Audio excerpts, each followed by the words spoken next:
Hello students, જો અગાઉના લેક્ચરની અંદર આપણે ખાસ કરીને જે પાવર વ્યય થતો હોય છે પરિપથમાં એલસીઆર પરિપથ એના વિશે આપણે વાત કરી. પાવર ફેક્ટરના વિશે પણ વાત કરી હતી કે પાવર વ્યય જે છે P = આપણી પાસે સૂત્ર થયું VI cos phi, જેમાં cos phi જે છે એને આપણે પાવર ફેક્ટર તરીકે ઓળખીએ છીએ. ત્યારબાદ આપણે જુદા જુદા કિસ્સા લીધા કે માત્ર અવરોધવાળો પરિપથ હોય તો આપણે જોયું કે પાવર વ્યય જે છે એ મહત્તમ થાય છે, કારણ કે ત્યાં phi = 0 છે, કળા તફાવત 0 છે, એટલે પાવર વ્યય મહત્તમ મળે છે. શુદ્ધ ઇન્ડક્ટિવ કે શુદ્ધ કેપેસિટિવ પરિપથ લઈએ તો કળા તફાવત વોલ્ટેજ અને પ્રવાહ વચ્ચેનો કળા તફાવત 90 હતો, π/2 હતો, માટે ત્યાં કોઈ વ્યય થતો નથી, પાવર વ્યય થતો નથી. એ અગાઉ થિયરીમાં પણ આપણે ભણ્યા હતા, એ જ વાત થઈ ગઈ. પછી આપણે એલસીઆર પરિપથ લીધો તો એની અંદર આપણે જાણી શક્યા છે કે વોલ્ટેજ અને પ્રવાહ વચ્ચે કળા તફાવત હોય છે, હે ને. તો ત્યાં આગળ આ એલસીઆર પરિપથની અંદર અવરોધ પાસે જે છે એ પાવર વ્યય થતો હોય છે. અને છેલ્લો કિસ્સો અનુનાદની સ્થિતિમાં પણ કીધું આપણે કે ત્યારે પણ પાવર વ્યય થતો હોય છે, અવરોધ આર પાસે મહત્તમ પાવર વ્યય ત્યાં થતો હોય છે. ઓકે, આ બધી વસ્તુ આપણે ભણી ગયા છે. નેક્સ્ટ ટોપિક આપણી પાસે છે એ છે એલસી દોલનો. જુઓ, એલસી એટલે મારી પાસે એક ઇન્ડક્ટર હશે અને બીજું હશે કેપેસિટર. આપણે સામાન્ય રીતે જે ઇન્ડક્ટર પસંદ કરીશું એનો અવરોધ ખૂબ જ ઓછો હોય, એટલો ઓછો કે આપણે એને અવગણી શકીએ. તો એવા અવગણી શકાય એવા અવરોધવાળા જે ઇન્ડક્ટર છે એને જો હું કેપેસિટર સાથે જોડી દઉં તો જે પરિપથ બને એને આપણે એલસી પરિપથ તરીકે ઓળખી શકીએ. અને એના દ્વારા આપણે જોઈશું કે જો આપણી પાસે સંપૂર્ણ ચાર્જ કેપેસિટર હોય અને એને આપણે આવા ઇન્ડક્ટર સાથે જોડી દઈએ છીએ તો એને કારણે એની અંદર જે છે એ દોલનો થાય છે અને એના દ્વારા આપણને જે છે એ અચળ કંપ વિસ્તાર અને અચળ આવૃત્તિવાળા આપણને ત્યાં આગળ જે છે એ દોલનો થતા જોવા મળે છે, જેને આપણે એલસી દોલનો તરીકે ઓળખી શકીએ છીએ. એટલે ઇન્ડક્ટર અને કેપેસિટરનો ઉપયોગ કરી અને આપણે જે પરિપથ બનાવીએ એને આપણે એલસી દોલક પરિપથ તરીકે પણ ઓળખીએ છીએ. અને આવો જે પરિપથ છે એના દ્વારા આપણે વિદ્યુત ચુંબકીય તરંગ બનાવી શકીએ છીએ. અને તમે બધા જાણો છો કે એવું જે વિદ્યુત ચુંબકીય તરંગ હોય એનો ઉપયોગ આપણે કમ્યુનિકેશનમાં કરતા હોઈએ છીએ. એટલે કે આપણી પાસે આપણી ટીવી હોય, મોબાઈલ હોય તો એની અંદર જે તરંગો દ્વારા માહિતી આપણા સુધી પહોંચે છે તો એની માટે જે પરિપથ હોય છે એ કયો પરિપથ હોય છે? આવો એલસી દોલક પરિપથ. તો આજે મારે તમને એ સમજાવવાનું છે કે તમારી પાસે આવો એલસી પરિપથ હોય તો એની અંદર દોલનો કઈ રીતે થતા હશે, બરાબર, કઈ રીતે ઉર્જામાં ફેરફારો થતા હશે, આ બધી વાતો આજે આપણે કરવાના છીએ. તો પહેલું તો તમને એટલું ક્લિયર થઈ ગયું હશે કે એલસી પરિપથ આપણે જે બનાવીએ છીએ એની અંદર ઇન્ડક્ટર જેનો અવરોધ કેવો છે, અવગણી શકાય એવો, અને એને આપણે સંપૂર્ણ ચાર્જ એવા કેપેસિટર સાથે જોડી દીધું છે. તો જુઓ, પહેલી કન્ડિશન જે છે હું આવી વિચારીશ કે અહીંયા આગળ મારી પાસે સંપૂર્ણ ચાર્જ કેપેસિટર છે. ધારો કે હાલ હું વિચારું કે એની ઉપરની પ્લેટ છે એ ધન વીજભારિત છે અને નીચેની પ્લેટ ઋણ વીજભારિત છે. આવા કેપેસિટરને આપણે એક ઇન્ડક્ટર સાથે આ રીતે જોડી દીધું છે. હાલ દાખલા તરીકે જે છે એ સર્કિટ જે છે એ બંને છેડા જોડેલા નથી, તો એવી સ્થિતિમાં આ પરિપથમાંથી કોઈ પ્રવાહ વહેશે નહીં. આટલું આપણે બધા જ જાણીએ છીએ. તો કેપેસિટર જે છે એના પર Q જેટલો વિદ્યુતભાર હશે હાલ, એટલે કે T = 0 સમયે કેપેસિટર પરનો વિદ્યુતભાર કેવો હશે? મેક્સિમમ હશે એવું કહેવાય. કેપેસિટર પરનો વીજભાર Q કેવો હશે? મેક્સિમમ હશે, હે ને. મહત્તમ વિદ્યુતભાર એની પાસે હાલ છે. ઓકે, જ્યારે ઇન્ડક્ટર જે છે એ ઇન્ડક્ટર જે છે એ સામાન્ય આપણે કીધું એમ કે અવગણી શકાય એવા અવરોધવાળું છે, એમાંથી અત્યારે કોઈ પ્રવાહ વહેતો નથી. તમે બધા જ જાણો છો કે કેપેસિટર જે છે એ વિદ્યુત ઉર્જાનો સંગ્રહ કરે અને એમાં સંગ્રહિત ઉર્જા આપણે કયા સમીકરણથી આપી શકીએ? Q²/2C, હે ને. એવી જ રીતે ઇન્ડક્ટર જે છે એ ચુંબકીય ઉર્જાનો સંગ્રહ કરે અને એનું સૂત્ર આપણે ભણી ગયા છે 1/2 LI². એટલે એમાંથી I જેટલો પ્રવાહ પસાર થતો હોય તો એમાં સંગ્રહ થતી ચુંબકીય ઉર્જા કેટલી હોય? તો 1/2 LI² જેટલી. આટલું તમે બધા જ જાણો છો. ઓકે, એટલે બંને જે છે એની ઉર્જાના સૂત્ર તમને ખબર છે. હું અહીંયા આગળ સાઈડમાં લખી પણ રાખું છું કે અહીંયા કેપેસિટર છે એમાં સંગ્રહ થતી વિદ્યુત ઉર્જા એટલે Q²/2C જેટલી હોય તો ચુંબકીય ઉર્જાનું સૂત્ર શું છે આપણી પાસે 1/2 Li². આ બે સૂત્ર છે જે તમારા ધ્યાનમાં હોવા જોઈએ. ઓકે, આટલી વસ્તુ જે છે એ તમને ક્લિયર થઈ ગઈ. હવે પ્રારંભિક સ્થિતિ અહીંયા આગળ એવી છે કે અહીંયા આગળ કેપેસિટર છે એની પર મહત્તમ વિદ્યુત ભાર છે અને અહીંયા આગળથી કોઈ પ્રવાહ નથી પસાર થતો એટલે આની પાસેની ઉર્જા ચુંબકીય ઉર્જા 0 છે. આવી સ્થિતિ છે. ઓકે, જો મારે અહીંયા આગળ કહેવું હોય કે જો હું અહીંયાથી આને જોડી દઉં આમ તો એનો અર્થ એવો થાય કે કેપેસિટરની બે પ્લેટ વચ્ચે સ્થિતિમાનનો તફાવત છે V = Q/C. આ બાજુ ધન તરીકે અને આ બાજુ ઋણ છેડા તરીકે વર્તે તો એનો અર્થ એવો થાય કે અહીંથી ધનથી ઋણ આ દિશામાં અહીંયાથી આમ પ્રવાહ પસાર થશે. એટલે કે આપણે એમ કહીએ કે ઇન્ડક્ટરના બે છેડા હોય, આનું નામ હું A આપું અને આનું નામ B આપું તો અહીંયા A થી B ની દિશામાં પ્રવાહ પસાર થશે ઇન્ડક્ટરમાંથી. એટલે કે અહીંયા આગળ લખી શકીએ કે A પાસે સ્થિતિમાન કેવું છે? વધારે છે. કોના કરતાં? B પાસેના સ્થિતિમાન કરતાં. એટલે VA is greater than VB છે એવું આ કિસ્સામાં આપણે કહી શકીએ. તો હવે એનો અર્થ એવો થયો કે અહીંયા આગળથી શું સ્થિતિ થશે કે કેપેસિટર પરનો વિદ્યુતભાર ધીમે ધીમે ઘટશે. કેમ? કારણ કે પ્રવાહ પસાર થાય છે માટે પ્રવાહ બનવા માટે થવાનું શું કે આના પરનો વિદ્યુતભાર ધીમે ધીમે ઘટતો જશે અને એને કારણે I જેટલો પ્રવાહ જે છે એ રચાતો જાય અને આમાંથી એ પ્રવાહ પસાર થતો જાય. તો આપણે અહીંયા આગળ એવું ન કહી શકીએ કે અહીંયા આગળ I એટલે તમે બધા જ જાણો છો dQ/dt હે ને, પણ અહીંયા આગળ મારે માઇનસ નિશાની મૂકવી જોઈએ. એનું કારણ શું? કારણ તમે કહી શકો કે Q ઘટે છે એમ I વધે છે. એ બતાવવા માટે આપણે અહીંયા આગળ ઋણ નિશાની મૂકી છે. એટલે હું ફરીથી બોલીશ કે I = આપણે શું લખીશું? -dQ/dt. એનું કારણ હજી એકવાર કે જેમ જેમ કેપેસિટર પરનો વિદ્યુતભાર ઘટતો જશે એમ અહીંયા આગળ જે છે એ પ્રવાહ જે છે એ વધતો જાય છે. તો આના પરથી તમને એક વસ્તુ હું પહેલાં પણ કહી દઉં કે Q ઘટશે એમ વિદ્યુત ઉર્જા ઘટશે અને I વધશે એમ ચુંબકીય ઉર્જા વધતી જશે. પણ એની ચર્ચા આપણે થોડીક વાર પછી કરીએ. તો મારી પાસે એક સંબંધ આવો મળ્યો. હવે આપણે અહીંયા આગળ જો કિર્ચોફનો બીજો નિયમ લાગુ પાડીએ તો એ મુજબ આપણે લખી શકીએ કે કેપેસિટર જે છે એના બે છેડા વચ્ચે સ્થિતિમાનનો તફાવત એટલે VC પ્લસ ઇન્ડક્ટરના બે છેડા વચ્ચે તફાવત VL અને આપણે કોઈ જ બેટરી જોડી નથી એટલે બરાબર 0 છે. એટલે હું અહીંયા આગળ લખી દઉં કે શેના પરથી આપણે લખી છે આ વસ્તુ? તો કિર્ચોફના બીજા નિયમ મુજબ. ઓકે, હવે જુઓ કેપેસિટરની બે પ્લેટ વચ્ચે સ્થિતિમાનનો તફાવત એટલે V = Q/C અને ઇન્ડક્ટર જે છે એના બે છેડા વચ્ચે શું સ્થિતિમાનનો તફાવત હોય તો આપણે જાણીએ છીએ -L/dI/dt બરાબર મારી પાસે શું સમીકરણ મળ્યું? 0. જો હું આને બરાબરની આ બાજુ લઈ જાઉં તો L/dI/dt બરાબર Q/C લખી શકાય અથવા તો dI/dt બરાબર આપણે લખી શકીએ Q/LC. આવું મને એક સમીકરણ મળ્યું. હવે હું અહીંયા આગળથી લખું આને હું સ્મોલ I જ લખીશ. ઓકે, જો હું આનું અહીંયા આગળ વિકલન કરું તો જુઓ ને dI/dt બરાબર શું લખી શકાય? તો અહીંયા આગળ જે છે અહીંયા બીજી વખત વિકલન થાય એટલે આને d²Q/dt² લખી શકાય. માઇનસ છે એટલે મેં અહીંયા માઇનસ લખ્યા છે. તો જુઓ હવે આપણું આ જે સમીકરણ છે એ સમીકરણ કેવું બનશે? તો લખી દઉં અહીંયા dI/dt બરાબર શું લખાશે? -d²Q/dt² અને =Q/LC. તો આને બરાબરની પેલી બાજુ લઈ જઈને લખીએ તો ફરીથી પાછું d²Q/dt² પ્લસ થઈ જશે અને પ્લસ Q/LC તો છે બરાબર 0. તો આ આપણને જે સમીકરણ મળ્યું એ સમીકરણ જે છે જુઓ તમે દ્વિતીય વિકલન પરનું જે છે આને આપણે વિકલ સમીકરણ તરીકે ઓળખી શકીએ. જે આપણને જેમ સરળ આવર્ત ગતિમાં જે રીતે સમીકરણ મળે છે એ જ પ્રકારનું સમીકરણ અહીંયા આગળ મળ્યું. એનો અર્થ એવો થયો કે અહીંયા આગળ વિદ્યુતભાર દોલનો કરે છે અને એની કારણે આપણને આ પ્રમાણેનું સમીકરણ મળે છે.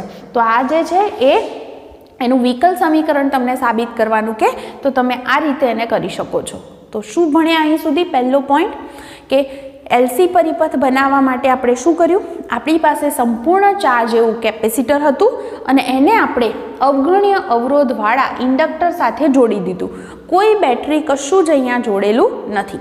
તો પ્રારંભિક સ્થિતિ એવી છે કે t બરાબર 0 સમયે કેપેસિટર પર વિદ્યુતભાર મેક્સિમમ છે અને ઇન્ડક્ટર જે છે એમાંથી કોઈ પ્રવાહ વહેતો નથી. એટલે અહીંયા આગળ જ્યારે આપણે કળ ભરાવી દઈશું ત્યારે કેપેસિટરની બે પ્લેટ વચ્ચે જે સ્થિતિમાનનો તફાવત છે એ મુજબ આ બાજુ વધુ સ્થિતિમાન છે એટલે વધુથી ઓછા તરફ પ્રવાહ પસાર થાય. એટલે ઇન્ડક્ટરમાં A થી B તરફ પ્રવાહ પસાર થશે. એટલે કે A પાસે સ્થિતિમાન વધુ છે અને B પાસે સ્થિતિમાન ઓછું છે. અહીં આપણે એવું કહી શકીએ કે આ જે પ્રવાહ જે રચાય છે એનો વિદ્યુતભાર કેપેસિટર પરના વિદ્યુતભાર સાથે કેવો સંબંધ થશે? તો કેપેસિટર પરનો વિદ્યુતભાર ઘટે છે અને પ્રવાહ વધે છે, કારણ કે કેપેસિટરે પોતે પ્રવાહ બનાવવા માટે પોતાની ઉર્જા આપી છે, માટે આવું બન્યું. એટલા માટે આપણે લખી શકીએ I = -dq/dt. આનું વિકલન કરો તો તમે એને આ રીતે પણ લખી શકો છો. હવે આ પરિપથમાં આપણે કિર્ચોફનો બીજો નિયમ લાગુ પાડ્યો. તો એ મુજબ V બરાબર જાણીએ છીએ Q/C અને ઇન્ડક્ટરના બે છેડા વચ્ચે જે EMF મળે છે આપણે શું લખીએ છીએ? -L di/dt. આને બરાબરની પહેલાં આ બાજુ લઈ ગયા એટલે di/dt આ સમીકરણ થયું, જેમાં di/dt આપણે જાણીએ છીએ -d2q/dt² મળે છે. તો એ મૂકી દીધા, એને પણ બરાબરની આ બાજુ લઈ આવ્યા એટલે પ્લસમાં આ સમીકરણ મળે. આ સમીકરણ કોના જેવું છે? તો સરળ આવર્ત ગતિ જેવું સમીકરણ આપણને મળ્યું છે. હવે હું વાત કરીશ કે આ સમીકરણનો ઉકેલ શું? સમીકરણનો ઉકેલ મેળવવો છે એટલે આપણે એનું સમીકરણ બનાવવું છે. તો મારી પાસે સમીકરણ છે. અચ્છા, હું બીજું એ પણ કહી દઉં, તમને આ વસ્તુ યાદ હોય તો, કે આપણે જ્યારે અનુનાદ ભણ્યા હતા ત્યારે પણ આપણે વાત કરી હતી કે અહીંયા આગળ 1/LC અથવા 1/√LC હોય તો એને આપણે ω0 થી દર્શાવીએ છીએ. તો અહીંયા 1/LC છે તો હું એને ω02 પણ લખી શકું છું. તો એના પરથી પણ તમને ખ્યાલ આવશે કે આ સરળ આવર્ત ગતિ પ્રમાણે એ પ્રકારનું જ સમીકરણ અહીંયા આગળ મળ્યું છે. એટલે ω02 × Q = 0 થશે. કારણ હું લખી દઉં કે ω0 એટલે શું હતા? તો 1/√LC. એટલે હવે તમને આના પરથી ક્લિયર થયું હશે, જેમ સરળ આવર્ત ગતિમાં આપણને સમીકરણ મળે છે એ જ પ્રમાણેનું સમીકરણ અહીંયા મને મળ્યું છે, હે ને? ત્યાં આપણે આવું લખતા હતા d2y/dt² +ω02y = 0 એવું સમીકરણ હતું. તો આ એ જ પ્રમાણેનું આપણને સમીકરણ અહીંયા મળ્યું છે. હવે આ સમીકરણનો મારે ઉકેલ લખવો છે તો ફરીથી એક વખત સમીકરણ લખી દઉં. d2q/dt² +q/LC = 0 છે. આનો જે ઉકેલ છે એ આવું લખી દઈશ હું. સમીકરણનો ઉકેલ લખીશ Q = QM. જો યાદ રાખજો બરાબર, Q = QM cos ωt + phi છે. આ આપણે લઈ લીધો. તમને હું કહી દઉં કે અગાઉ પણ આપણે આવી રીતે ઉકેલ જે છે એ લઈ લીધો હતો. 11th પણ આપણે આવું જ કરેલું છે, કારણ કે આનું 2 વખત જે છે એ સંકલન કરી અને પછી Q તમે જો મેળવવા જશો તો એ જે વસ્તુ છે એ આપણા સિલેબસની બહુ જ બહાર છે અને બહુ હાઈ લેવલ છે, એટલે એટલું બધું કરવાની જરૂર નથી. એટલે આપણે આનો ઉકેલ જે છે આ પ્રમાણેનો લઈ લીધો છે. ઓકે, હવે સમજો બરાબર. આપણે જાણીએ છીએ કે જ્યારે t = 0 છે ત્યારે Q બરાબર કેવા હતા? મેક્સિમમ હતા. આપણે કીધું કે જ્યારે t = 0 સમય છે ત્યારે કેપેસિટર પરનો વિદ્યુતભાર કેવો છે? મહત્તમ. તો આ કિંમત આપણે ઉપરના સમીકરણ 1માં મૂકી દઈએ તો સમીકરણ 1માં મૂકતા જુઓ સમીકરણ શું બને? Q બરાબર શું મૂકીશ? QM.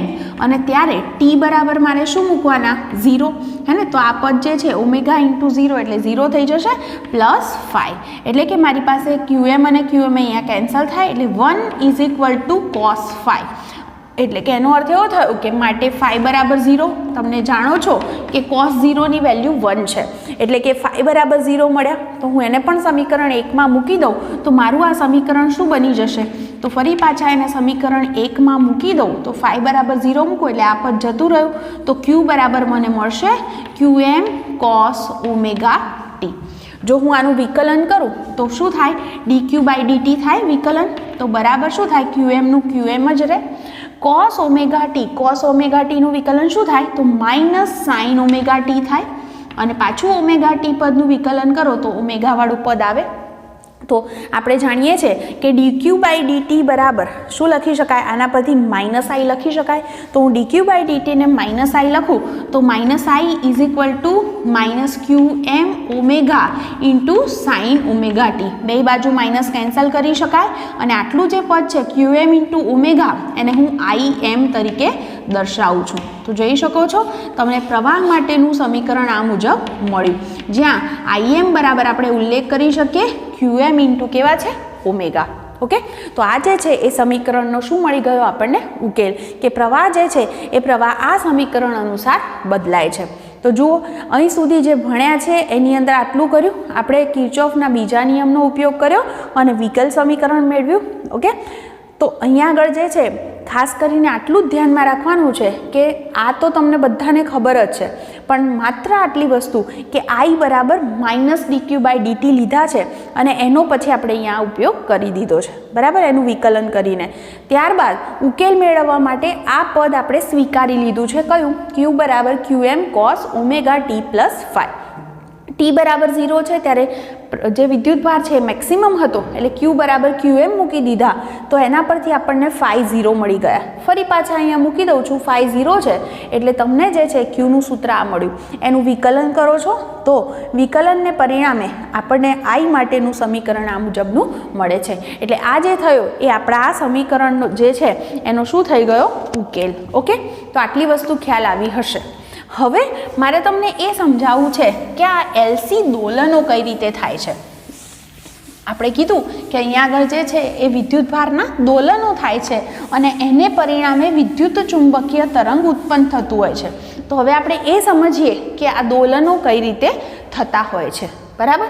તો અત્યારે હાલ જે છે આ ઉર્જાઓ જે છે એના સૂત્ર હું અહીંયા આગળ લખી દઉં કે કેપેસિટર જે છે એ કેપેસિટરમાં સંગ્રહિત ઉર્જા અહીંયા આગળ લખશું આપણે.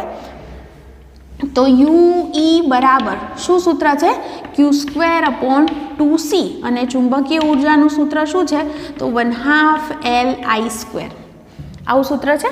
ઓકે, જો એક કામ કરીએ, હમણાં આપણે એક ઉકેલ મેળવ્યો, Q બરાબર શું લખ્યા, QM cos ઓમેગા ટી, કારણ કે ફાઈ બરાબર 0 હતા. તો હું જો અહીં એવું મૂકું અહીંયા તો આ સૂત્ર શું થઈ જાય, QM² પછી શું થઈ જશે cos² ઓમેગા ટી, આવું સૂત્ર થાય. અને ચુંબકીય ઉર્જામાં પ્રવાહ મૂકું તો પ્રવાહ શું છે, I બરાબર શું સાબિત કર્યું આપણે, IM sin ઓમેગા ટી. તો હું એ મૂકી દઉં તો શું થઈ જાય, IM² sin² ઓમેગા ટી. હવે સાહેબ ચેક કરો તો આમાં જુઓ કોસ વાળું પદ છે અને આમાં સાઇન વાળું પદ છે. કોસ અને સાઇન વિધેયની વાત કરીએ, તમને મેં સમીકરણ લખ્યા છે એ પ્રોપરલી દેખાય છે. ઓકે, જુઓ હું કોસ અને સાઇન વિધેયની વાત કરું તો તમને ખ્યાલ હશે કે આપણે જ્યારે અહીંયા હું લખું સાઇન અને અહીંયા કોસ, ખૂણા 30, 0, 30, પછી 45, 60 અને 90 સરખામણી કરવા માટે કહું છું. સાઇન 0, 0, પછી 1/2, 1/√2, √3/2 અને 1. તો કોસમાં શું છે, અહીંયા 1 છે, પછી √3/2 છે, અહીંયા 1/√2 છે, 1/2 છે અને 0 છે. સમજવા માટે હું આ કહું છું. એનો અર્થ એવો થયો કે જ્યારે સાઇનની વેલ્યુ 0 થાય ને ત્યારે કોસની મેક્સિમમ થાય. તો એના પરથી આપણે વિચારીએ અહીંયા આગળ તો જુઓ, સાઇનની વેલ્યુ જ્યારે 0 હોય, આ પદ જ્યારે 0 થાય તો ચુંબકીય ઉર્જા 0 હોય ત્યારે કોસની કિંમત મહત્તમ હોવાથી વિદ્યુત ઉર્જા મહત્તમ હોય. સમજાય છે કેમ કહું છું? આ સાઇન અને કોસ પરથી કહું છું, આ સરખામણી કરું છું. અહીંયા જુઓ 90 વખતે શું થાય, સાઇનની જે કિંમત છે એ મેક્સિમમ છે 1, હે ને, ત્યારે કોસની કિંમત 0 છે. તો જુઓ અહીંયા એવું થાય કે સાઇનની કિંમત 1 હોય ત્યારે ચુંબકીય ઉર્જા મહત્તમ મળે અને કોસની કિંમત 0 હોય ત્યારે વિદ્યુત ઉર્જા 0 મળે.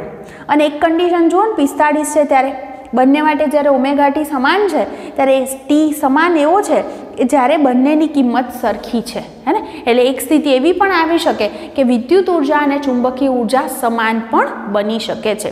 બસ આ જ વસ્તુ આપણે એલસી દોલનની અંદર સમજાવવાની છે. ઓકે, તો અહીંયા આગળ જે છે આકૃતિ જે પહેલી જે આપણી પાસે છે એ આકૃતિને આપણે અહીંયા આગળથી લેતા જઈએ 1/1. ઓકે, એટલે તમને સમજાતું જશે. પણ આ વસ્તુ દર વખતે મગજમાં હશે તો તમે એને ઇઝીલી સમજી શકો. મારે જે છે એ પહેલી આકૃતિ આવી બતાવી છે, જો હું આની અંદર જ કરેક્શન કરી દઉં છું પહેલી સ્થિતિ જે હું દોરીશ એ પહેલી સ્થિતિ મારી પાસે કંઈક આવી છે. કયો સમય લઉં છું? સપોઝ t બરાબર 0 સમય. જુઓ અહીંયા t બરાબર 0 સમય છે આ પહેલી આકૃતિમાં, ત્યારે તમે જોઈ શકો છો કે કેપેસિટર જે છે એની પાસે મહત્તમ વિદ્યુત ભાર છે અને અહીંયા આગળ ઇન્ડક્ટરમાંથી કોઈ પ્રવાહ પસાર થતો નથી. તો સૂત્ર પરથી વિચારો, જો Q મેક્સિમમ હોય તો U મેક્સિમમ હશે અને પ્રવાહ નથી પસાર થતો તો ચુંબકીય ઉર્જા 0 હશે. એટલે આ સ્થિતિમાં મારે લખવું હોય તો જે UE છે આવું લખીશ, UE is not equal to 0, 0 નથી, અને UB ત્યારે કેવા છે? 0 છે. ચુંબકીય ઉર્જા કેવી છે? 0 છે. આ જ્યારે આપણે કળ બંધ નથી કરી એ સ્થિતિમાં આવું છે. ઓકે, હવે આના પછીની સ્થિતિની હું વાત કરીશ. તો હવે આપણે કળ ભરાવી દઈએ છીએ. કળ ભરાવી દીધી ત્યારે શું સ્થિતિ થઈ? યાદ કરો, થોડીક વાર પહેલાં પણ આપણે વાત કરી હતી કે જ્યારે હું આ કળ ભરાવી દઉં છું આ બીજી આકૃતિની અંદર, ત્યારે કેપેસિટર છે એના પરનો વિદ્યુતભાર ઘટે છે. એટલે Q ઘટ્યો એટલે હું થોડુંક આમ બતાવું અને પ્રવાહ આમ પસાર થયો તો યાદ કરો. તો અહીંયા આગળથી આના પરનો વિદ્યુતભાર ઘટે છે અને એ પ્રવાહમાં પરિણમે છે. એટલે પ્રવાહ વધ્યો, તો પ્રવાહ વધે તો ચુંબકીય ઉર્જા પણ વધે. તો એનો અર્થ એવો થાય કે આ જે છે આની સાથે જે છે એ ફ્લક્સ સંકળાય. તો આપણે જે છે એની જે થોડીક રેખાઓ જે છે એ આવી રીતે દર્શાવી શકીએ. ઓકે, કોના માટે? ઇન્ડક્ટર માટે. એનો અર્થ એવો થયો કે આ સ્થિતિમાં વિદ્યુત ઉર્જા પણ શૂન્ય નથી અને ચુંબકીય ઉર્જા પણ શૂન્ય નથી. આવી કોઈક સ્થિતિ મળી? ચલો આના પછીની સ્થિતિ કહીએ કે હવે કેપેસિટર જે છે એ કેપેસિટર જે છે એ પોતાની બધી જ ઉર્જા જો આને આપી દે તો શું સ્થિતિ થાય? આની જે ઉર્જા છે એ 0 થઈ જાય. એના પરનો બધો જ વિદ્યુતભાર વપરાઈ ગયો. એટલે જો વિદ્યુતભાર વપરાઈ જાય ને તો કેપેસિટર જે છે એ ડિસ્ચાર્જ થઈ ગયું છે એમ કહેવાય. એટલે આના પર હવે કોઈ જ વિદ્યુતભાર નથી અને આમાંથી જો વિદ્યુતભાર આની પાસે નથી તો એનો અર્થ એવો થયો કે બધો જ વિદ્યુતભાર પ્રવાહ બનાવવા માટે વપરાઈ ગયો. તો પ્રવાહ મેક્સિમમ છે તો ચુંબકીય ઉર્જા મહત્તમ છે. એટલે એ બતાવવા માટે હું એને થોડીક વધારે રેખાઓથી દર્શાવું છું. ખ્યાલ આવે છે? તો આ વસ્તુને અહીંયા લખી શકાય કે વિદ્યુત ઉર્જા 0 છે જ્યારે ચુંબકીય ઉર્જા જે છે એ મેક્સિમમ છે અથવા તો નોટ ઇક્વલ ટુ 0 છે. હવે આનો અર્થ એવો થયો કે આના બે છેડા વચ્ચે EMF પ્રેરિત થયું, હે ને? અને અહીંયા આગળથી આને કારણે અહીંયા જે EMF પ્રેરિત થશે તો આને કારણે હવે આની પાસે ઉર્જા મેક્સિમમ છે. એટલે બે છેડા વચ્ચે જ્યારે EMF પ્રેરિત થાય તો એને કારણે શું થાય? પ્રવાહ પસાર થાય. તો પ્રવાહ પસાર થાય એટલે પ્રવાહ આમ જાય એટલે કેપેસિટર છે એ હવે ચાર્જ થાય. એટલે નીચેની પ્લેટ જે છે એ ધન વીજભારિત બને. આવું બતાવીશું અહીંયા. નીચેની પ્લેટ ધન વીજભારિત બને અને ઉપરની જે પ્લેટ છે એ એની સાપેક્ષમાં ઋણ વીજભારિત બનશે. એટલે કે અહીંયા આગળથી પ્રવાહ આ દિશામાં ગયો, જો પહેલાં કરતાં પ્રવાહની દિશા ઉલટાઈ ગઈ. ઓકે, અને આણે પોતાની ઉર્જા અમુક આપી છે એટલે એની ઉર્જા શું થશે? પહેલાં કરતાં ઘટશે. એટલે એનો અર્થ એવો થયો કે આ સ્થિતિમાં વિદ્યુત ઉર્જા પણ શૂન્ય નથી અને ચુંબકીય ઉર્જા પણ શૂન્ય નથી. એક સ્થિતિ એવી આવશે કે આની પાસે જેટલી ઉર્જા હતી એ બધી જ વપરાઈ ગઈ અને કેપેસિટર જે છે એ કેપેસિટર સંપૂર્ણ ચાર્જ થઈ ગયું. એનો અર્થ એવો થયો કે કેપેસિટર પરનો વિદ્યુતભાર, આકૃતિ અહીંયા થોડી નાની દોરું છું, એ વિદ્યુતભાર જે છે એ મેક્સિમમ થઈ ગયો. બરાબર? તો આવી સ્થિતિ થશે અહીંયા આગળ વિદ્યુતભાર મેક્સિમમ થઈ જાય એટલે. તો અહીંયા આગળ UE is not equal to 0 પણ ચુંબકીય ઉર્જા 0. એટલે આની બધી જ ઉર્જા જે છે એ આને ચાર્જ કરવા માટે વપરાઈ ગઈ. તો આવું સતત ચાલ્યા કરે. એટલે આવું જ્યારે એક સંપૂર્ણ એક આખું એમ કહેવાય ને કે T/2 જેટલો સમય થાય ત્યારે આવી સ્થિતિ થશે. ફરી પાછું ચક્ર એનું એ જ ચાલશે. શું ચાલશે? કે આ પોતાની ઉર્જા આપશે એટલે ફરી પાછું અહીંયા આગળ, કારણ કે આની પાસે અત્યારે કોઈ ઉર્જા નથી, આ સંપૂર્ણ ચાર્જ થઈ ગયું એટલે બે છેડા વચ્ચે સ્થિતિમાનનો તફાવત છે. એટલે આ ઉર્જા આપશે એટલે હવે પ્રવાહ આમ જશે એટલે આને ઉર્જા મળશે એટલે બે વચ્ચે વહેંચાઈ.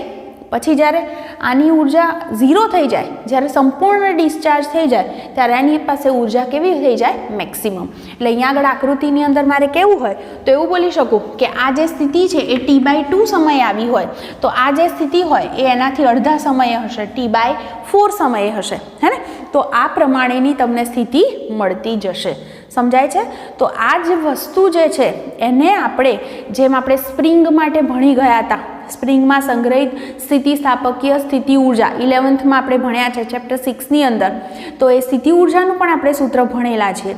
આપણે એ બ્લોક જે છે સ્પ્રિંગ સાથે જોડી દીધો હોય તો એની ટોટલ યાંત્રિક ઉર્જા એટલે એની ગતિ ઉર્જા પ્લસ સ્થિતિ ઉર્જા, આ બંને ઉર્જાઓની વાત કરી અને એની યાંત્રિક ઉર્જા સાથે આ જ વસ્તુની આપણે સરખામણી કરી શકીએ. તો સેમ વસ્તુ જે છે એ હું અહીંયા આગળ આકૃતિની અંદર દર્શાવું છું. ઓકે, પણ આટલી વસ્તુ તમને ખ્યાલ આવી ગઈ હશે. શું કહેવા માંગુ છું કે પ્રારંભમાં અહીંયા આગળ કેપેસિટર પાસે ઉર્જા મેક્સિમમ છે, આની પાસે ઉર્જા 0 છે.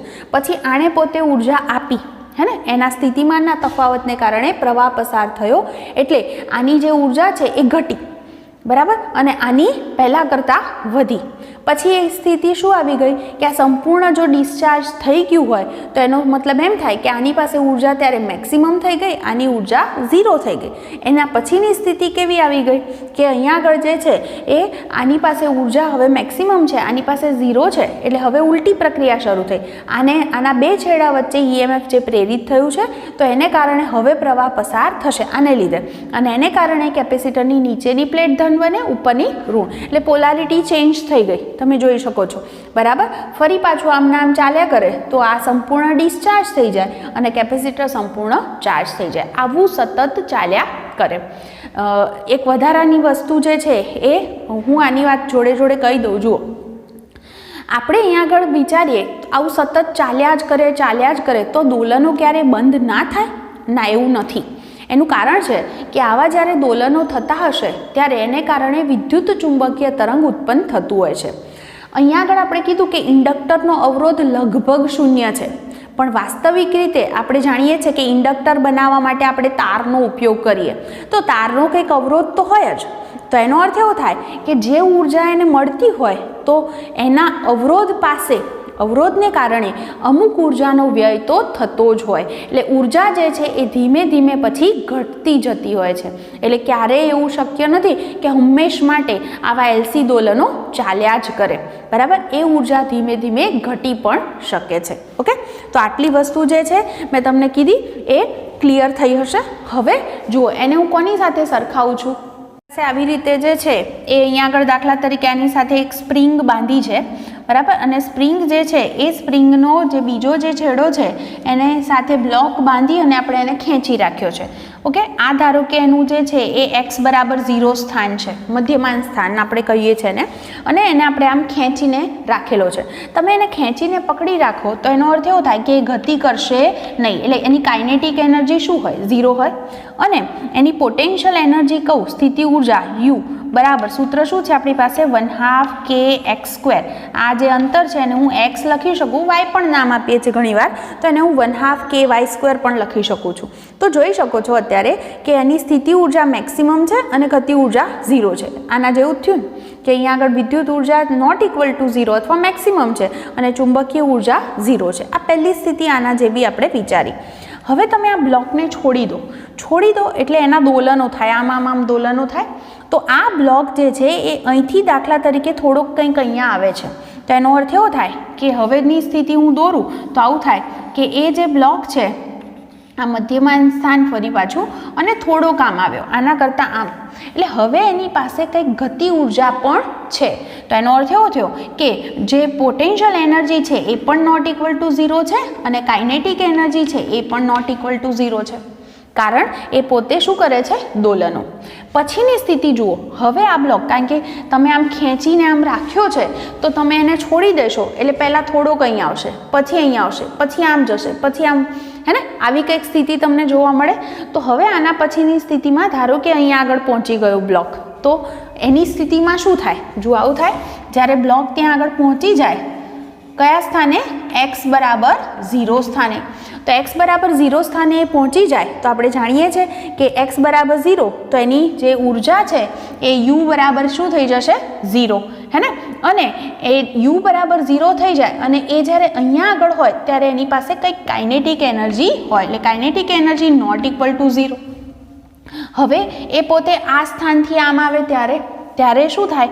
આ x બરાબર 0 સ્થાનથી આમ આવે તો એ વખતે એની પાસે કાઇનેટિક એનર્જી પણ હોય બરાબર, અને પોટેન્શિયલ એનર્જી પણ હોય. આ x બરાબર 0 સ્થાન બતાવું છું એટલે એનો મતલબ u નોટ ઇક્વલ ટુ 0 અને કાઇનેટિક એનર્જી પણ નોટ ઇક્વલ ટુ 0.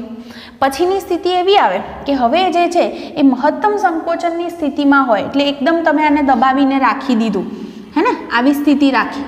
તો એનો અર્થ એવો થયો કે મહત્તમ સંકોચનની સ્થિતિમાં જ્યારે આવી જાય તો મહત્તમ એની પાસે કઈ ઉર્જા હોય? Potential energy. એટલે u નોટ ઇક્વલ ટુ 0 પણ કાઇનેટિક એનર્જી કેવી થઈ ગઈ છે?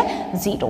એટલે કે આપણે અહીંયા આગળ કેપેસિટર અને ઇન્ડક્ટર લઈ અને એની અંદર જે રીતે દોલનો થાય છે એ જ વસ્તુને આપણે જે યાંત્રિક ઉર્જા જે થઈ એની સાથે પણ એ ઉર્જાને સરખાવી શકીએ છીએ.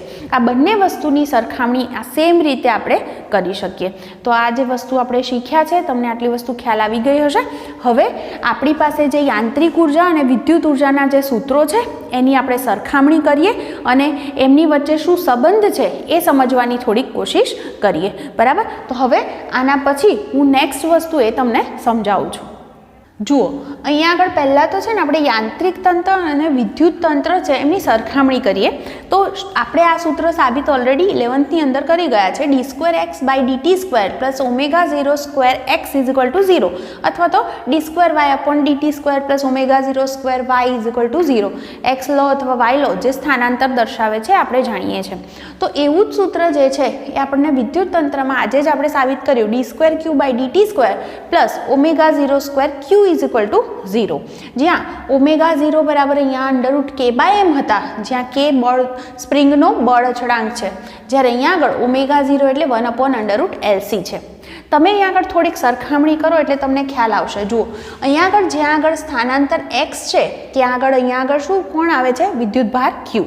હવે આપણે આ બંનેની સરખામણીમાં કોનો સંબંધ L સાથે છે અને કોનો સંબંધ C સાથે છે એ ડાયરેક્ટલી આના પરથી કહી શકતા નથી. તો નેક્સ્ટ વિચારો. જુઓ, આપણે જે છે યાંત્રિક તંત્રમાં બળ F બરાબર ma લખીએ. પ્રવેગ એટલે વેગમાં થતો સમય સાથે થતો ફેરફાર, અને વેગ એટલે સ્થાન x માં સમય સાથે થતો ફેરફાર, એટલે હું એને m d2x/dt² લખી શકું છું. એવી જ રીતે જ્યારે અહીંયા આગળ ચાલક બળની વાત કરીએ છીએ, E બરાબર શું સૂત્ર છે? -L di/dt, અને I બરાબર dq/dt લખીએ તો આપણું આ સમીકરણ આ મુજબનું બને.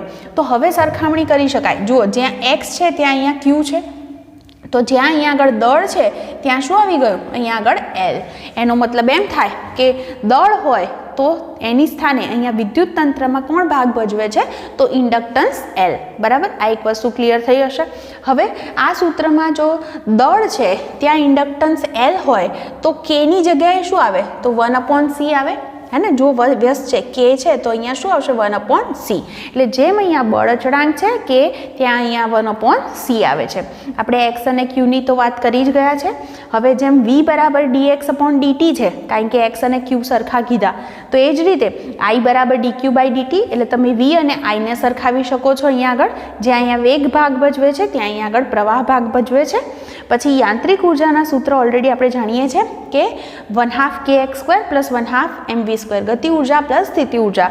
તો વિદ્યુત ચુંબકીય ઉર્જા આપણે કીધી તો વિદ્યુત ઉર્જા છે 1/2 q²/c અથવા q²/2c, અને ચુંબકીય ઉર્જા છે 1/2 li². તો આ બંને તંત્ર જે છે એમની આપણે સરખામણી કરી.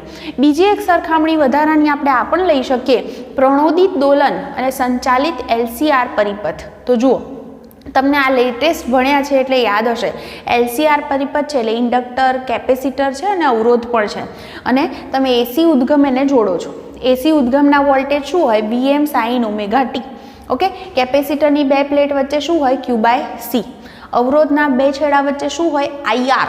તો I ની જગ્યાએ dq/dt લખ્યા છે. ઇન્ડક્ટર એટલે L di/dt, તો di/dt છે એટલે d2q/dt² લખાય.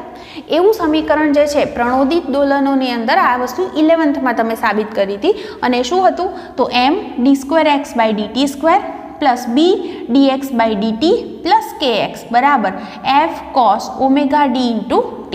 આ મુજબનું સમીકરણ પ્રણોદિત દોલનોમાં આપણે ઓલરેડી ભણી ગયા છે.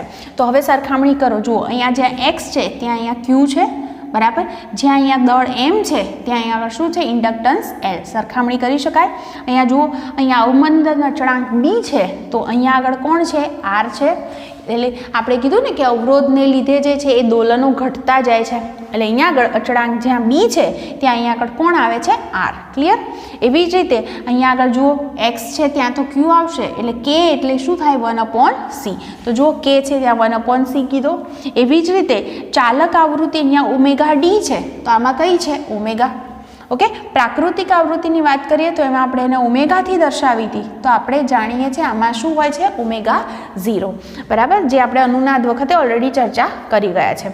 દોલનનો અહીંયા કંપ વિસ્તાર કેપિટલ એ થી દર્શાવીએ છીએ, તો અહીંયા આગળ સંગ્રહ પામતો મહત્તમ વિદ્યુત ભાર એટલે ક્યુ મેક્સિમમ ક્યુ એમ જેટલો હોય છે. અહીંયા આગળ ચાલક બળનો કંપ વિસ્તાર એટલે F0, તો અહીંયા આગળ લાગુ પાડેલ વોલ્ટેજનો કંપ વિસ્તાર એટલે શું હોય? Vm. તો આ રીતે આપણે એમની સરખામણી કરી શકીએ. તો થોડુંક આના પરથી આ વસ્તુ જે છે એ ખાસ જે છે તમને MCQ પૂછે બોર્ડની અંદર, તો આને અનુરૂપ રાશિ કઈ છે? જેમ યાંત્રિક તંત્રમાં આ રાશિ છે, તો વિદ્યુત તંત્રમાં એને અનુરૂપ રાશિ કઈ છે એવું તમને પૂછે તો તમારે એ રીતે જવાબ લખવો પડે. હવે ઉદાહરણ 7.11 છે એની પણ આપણે વાત કરી લઈએ. એમાં કહે છે કે દર્શાવો કે એલસી પરિપથના મુક્ત દોલનમાં કેપેસિટર અને ઇન્ડક્ટરમાં કોઈપણ સમયે સંગ્રહિત ઉર્જાનો સરવાળો અચળ હોય છે. આમ તો આપણે જે થિયરીમાં ભણ્યા એ જ વસ્તુ કીધી. તમે કોઈપણ સમયે જો સરવાળો કરો તો કેપેસિટરની ઉર્જા અને ઇન્ડક્ટરમાં સંગ્રહિત ઉર્જા બંનેનો સરવાળો હંમેશા આપણને અચળ મળે છે. જુઓ, આના માટે થોડુંક શબ્દો જે લખવાના છે તમે જાતે લખજો થોડુંક આની અંદર. આપણે એવું લઈ લઈએ કે ધારો કે t બરાબર 0 સમય છે ત્યારે કેપેસિટરમાં જે વિદ્યુતભાર સંગ્રહ થયો છે એને હું Q0 થી દર્શાવું છું, અને આપણે જે છે એનો ઉકેલ જે મેળવ્યો હતો એ પ્રમાણે Q બરાબર શું લખ્યું હતું? આપણે Qm લખો અથવા Q0 લખો. ટેક્સ્ટબુકમાં આઈ થિંક Q0 સંકેત વાપર્યો છે એટલે હું Q0 બોલું છું. શું સૂત્ર લખ્યું હતું આપણે? Q બરાબર Qm cos omega t plus phi, પણ આપણે સાબિત કર્યું કે phi બરાબર 0 છે, માટે Q બરાબર Qm cos ઓમેગા t લખી શકાય. Qm લખો અથવા તો Q0 લખો. એટલે હું અહીં આગળ લખી દઉં છું કે ધારો કે t બરાબર 0 સમયે કેપેસિટર પરનો મહત્તમ વીજભાર કેટલો છે? Q0 છે. માટે જે Q બરાબર આપણી પાસે શું સૂત્ર લખી શકાય? t સમય લખું હું તો Q બરાબર Q0 એનો ઉકેલ હતો cos ઓમેગા t થશે. જો તમે આનું વિકલન કરો તો I ઇઝ ઇક્વલ ટુ આપણી પાસે શું સૂત્ર છે? dq by dt. તો t સમયે મને પ્રવાહ શું મળે? જુઓ, આનું વિકલન કરીએ. Q0 એમના એમ રહેશે. cos જે છે cosનું વિકલન શું થાય? તો cos થીટા એનું વિકલન થાય માઇનસ સાઇન થીટા, એટલે માઇનસ લખશું અને સાઇન ઓમેગા t લખીશું, અને ઓમેગા t નું વિકલન પાછું ઓમેગા આવશે. તો આ મુજબનું મને સમીકરણ અહીંયા મળે છે, જેને હું I બરાબર minus Im sine omega t પણ લખી શકું છું. એટલે મારી પાસે આવું સૂત્ર થઈ ગયું minus Im sine omega t. આમ તો મેં થિયરી વખતે આ બંને વસ્તુ કીધી જ છે, છતાં પણ આપણે લખીએ છીએ. હવે દાખલા તરીકે આપણે ફરી પાછું કહીએ કે t સમયે કેપેસિટરમાં સંગ્રહિત ઉર્જા, કેપેસિટરમાં સંગ્રહિત ઉર્જા શું હોય? એનું સૂત્ર શું થાય? કેપેસિટરમાં સંગ્રહિત ઉર્જાનું UE બરાબર શું લખી શકીએ? 1/2 Q²/c આવું લખી શકાય. t સમય લખું છું એટલે અહીંયા આગળ t નું વિધેય લખીશ. ઓકે, ચલો હવે Q² એટલે આનો સ્ક્વેર કરીને મૂકું તો મારો જવાબ શું થાય? UE બરાબર 1/2, અહીંયા આગળ આનો સ્ક્વેર શું થશે? Q0² cos² omega t upon c. હે ને? આ જે છે એક સમીકરણ મારી પાસે આ મુજબનું મળ્યું. ખ્યાલ આવી ગયો આટલો? એવી જ રીતે બીજું જો સમીકરણ વાત કરું તો અહીંયા આગળ ચુંબકીય એટલે t સમયે ઇન્ડક્ટરમાં સંગ્રહિત ઉર્જા, તો લખીએ કે ઇન્ડક્ટરમાં સંગ્રહિત ઉર્જા કયા સૂત્રથી આપી શકાય? UB લખો અથવા UM પણ લખી શકાય. સૂત્ર શું છે? 1/2 Li². તો I નો સ્ક્વેર કરીને મૂકો એટલે માઇનસ છે તો પ્લસ થઈ જશે. શું થઈ જશે? Im² sine omega square t. હે ને? આ મુજબનું સમીકરણ મળશે. હવે આપણે જો એનો સરવાળો કરીએ તો સરવાળો શું થાય? તો હવે કુલ U બરાબર બંનેનો સરવાળો કરો UE પ્લસ UB है ने બંનેનો સરવાળો કરીએ તો બંનેમાં પહેલું પદ છે 1/2 Q0² C okay into cos square omega T cos square omega t plus આમાં શું છે 1/2 LIM² into sine square omega T આ બંનેનો આપણે સરવાળો કરીએ તો આપણી પાસે આટલું સમીકરણ મળે છે ઓકે અહીં સુધી તમને ખ્યાલ આવી ગયો હશે હવે જુઓ એક કામ કરીએ અહીંયા આગળ જે છે આપણે વિકલન કર્યું ત્યારે ઓમેગા લખવાના રહી નથી ગયા ને ઓકે અહીંયા આગળ જે છે હું IM બરાબર Q0 ઓમેગા જ લખી દઉં છું IM બરાબર Q0 ઓમેગા મૂકી દઉં તો અહીંયા Q0² ઓમેગા સ્ક્વેર થઈ જાય જેથી આપણે એને કોમન કાઢી શકીએ તો એક કામ કરું છું 1/2 કોમન લખી દઉં છું બરાબર અને આની જગ્યાએ શું લખી દઈએ LIM ની જગ્યાએ શું લખી શકો છો અહીંયા લખી દઉં ને કે જ્યાં IM બરાબર શું છે મારી પાસે Q0 ઇન્ટુ ઓમેગા તો લખી દઉં તો અહીંયા શું થઈ જશે Q0² ઓમેગા સ્ક્વેર અહીંયા કારણ પણ કૌંસની અંદર લખી દઉં છું કારણ IM બરાબર શું હતા Q0 ઇન્ટુ ઓમેગા હવે જોઈ શકો છો Q0² પણ કોમન નીકળી જશે બરાબર અપોન C રહી ગયા ચલો Q0² પણ કોમન કાઢી દઈએ તો 1/2 Q0² કોમન નીકળી ગયા અહીંયા વધ્યું 1/C cos square omega t plus અહીંયા શું વધ્યું છે L ઓમેગા² હવે યાદ કરો તો આપણી પાસે જે છે હું સાઇન સ્ક્વેર વાળું પદ લખી દઉં છું અને હવે સમજાવું આપણી પાસે આવું સૂત્ર છે કે omega is equal two 1/√LC આવું સૂત્ર છે તો બંને બાજુ વર્ગ કરો તો L ઓમેગા² છે એની જગ્યાએ 1/C લખી શકાય તો આના પરથી લખું તો L omega is equal to 1/C તો અહીંયા L ઓમેગા² ની જગ્યાએ 1/C લખી શકાય તો 1/C પાછા કોમન નીકળી જશે અને cos square theta plus sine square theta શું થાય 1 એટલે કે આપણો જવાબ શું આવશે 1/2 Q0²/C જે પ્રારંભિક આપણે જાણતા હતા કે t બરાબર 0 સમયે કેપેસિટરમાં સંગ્રહિત ઉર્જા છે એટલે કોઈ પણ સમયે તમે ઉર્જા ગણો તો એ એટલી જ મળે છે જેટલી પહેલાં હતી એટલી જ બરાબર એટલે અહીંયા આગળ કહી શકાય કે કુલ ઉર્જા હંમેશા કેવી રહે છે અચળ ઓકે તો આજે જે થિયરી ભણ્યા છે આમ તો બહુ જ સિમ્પલ છે તો બરાબર વાંચી લેજો અને એને તૈયાર કરી લેજો